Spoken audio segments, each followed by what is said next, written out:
Riverdale, kids and parents, this is Joanna here.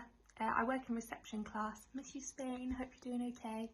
I hope you're getting out and enjoying some sunshine, and today I'm going to read you The Snail and the Whale, which is one of my favourite Julia Donaldson books. Here we go. This is the tale of the tiny snail and the great big grey blue humpback whale. This is the rock as black as soot, and this is the snail with an itchy foot. The sea snail slithered all over the rock and gazed at the sea and the ships in the dock. And as she gazed, she sniffed and sighed. The sea is deep and the world is wide. How I long to sail, said the tiny snail.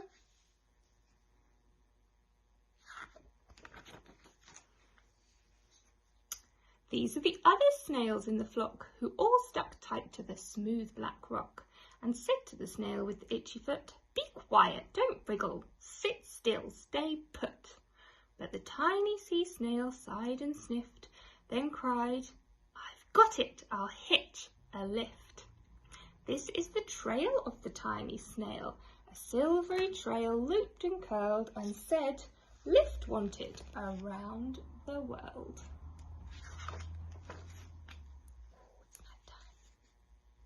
This is the whale, who came one night when the tide was high and the stars were bright, a humpback whale immensely long, who sang to the snail a wonderful song of shimmering ice and coral caves and shooting stars and enormous waves.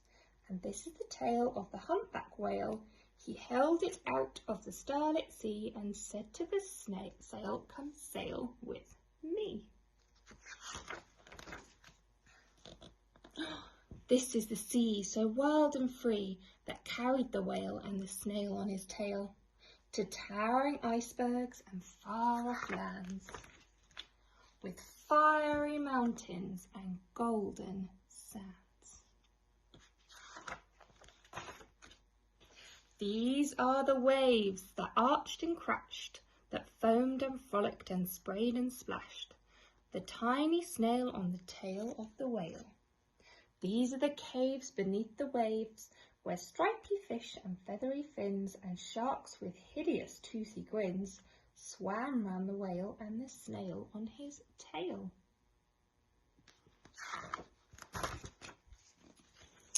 This is the sky so vast and high, sometimes sunny and blue and warm, sometimes filled with a thunderstorm, with zigzag lightning flashing and frightening the tiny snail on the tail of the whale.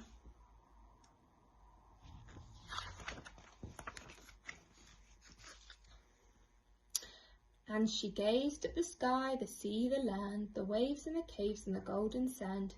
She gazed and gazed, amazed by it all, and she said to the whale, "I feel so small."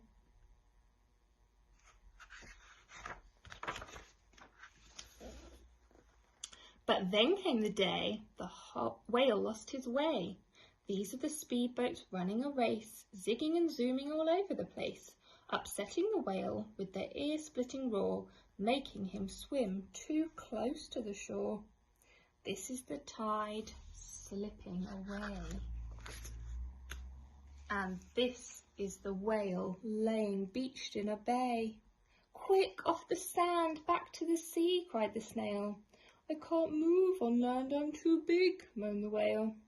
The snail felt helpless and terribly small. "I've got it," she cried, and she started to crawl.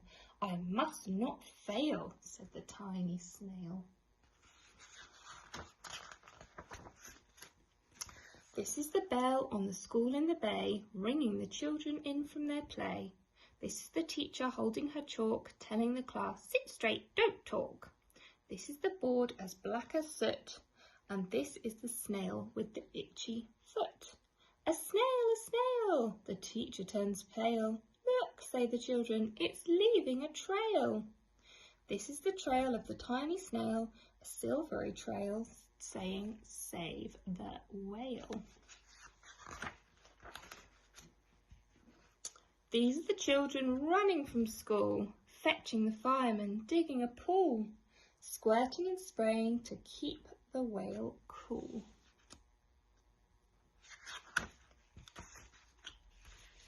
This is the tide coming into the bay, and these are the villagers shouting hooray as the whale and the snail travel safely away.